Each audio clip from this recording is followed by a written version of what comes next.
Hey all, this is Software Focus, and today we're going back to basics with Snagit. You don't want to miss this.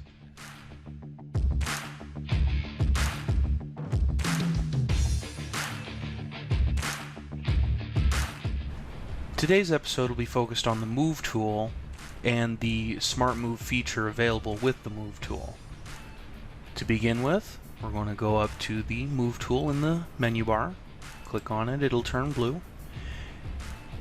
And then your cursor is not going to change on the screen, it's just going to be a cursor. And essentially it allows you to move whatever items on screen. Now in this case, this is just a capture of my desktop.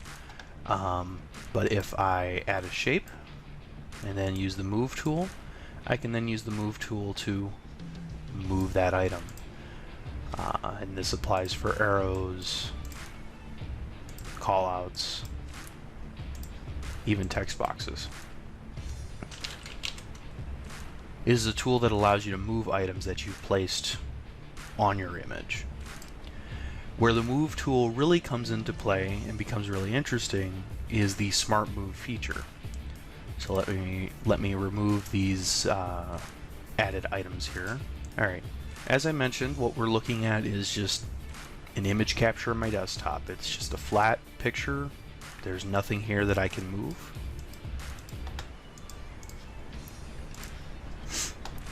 But if you have the Move tool selected and look at the tool properties on the right, there's this option for Smart Move, and it's a switch. So if we click to turn it on, Snagit will process the image looking for objects that it deems can be movable and text it could allow editing to.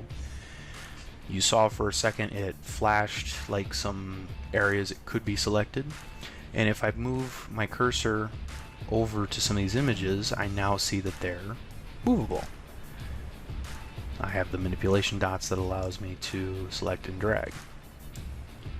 Now you saw for a second there was the checkerboard pattern of transparency, and then it filled with the surrounding color.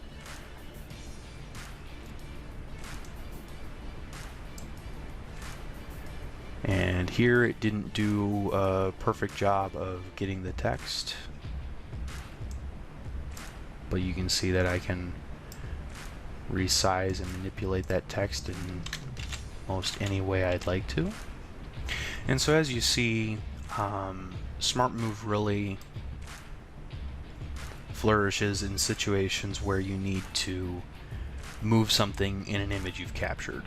The desktop icons is just a simple example of what it can be used to do, but other options would be blueprints could be manipulated this way. If you have an infographic document that you want to move something from one side of the document to the other, Smart Move would allow you to do that. It's not perfect. You can adjust the precision of which it attempts to identify movable objects by using this detail slider. So if we slide it up, it'll reprocess. There might be some minor changes in what I can do.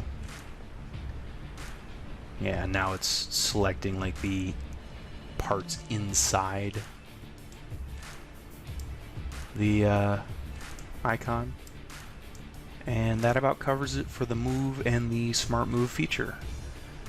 This has been Software Focus. If you like this video, hit that like button, or click subscribe to join the channel for future videos. If you have any feedback or ideas for future videos, please leave a comment down below. Keep focusing!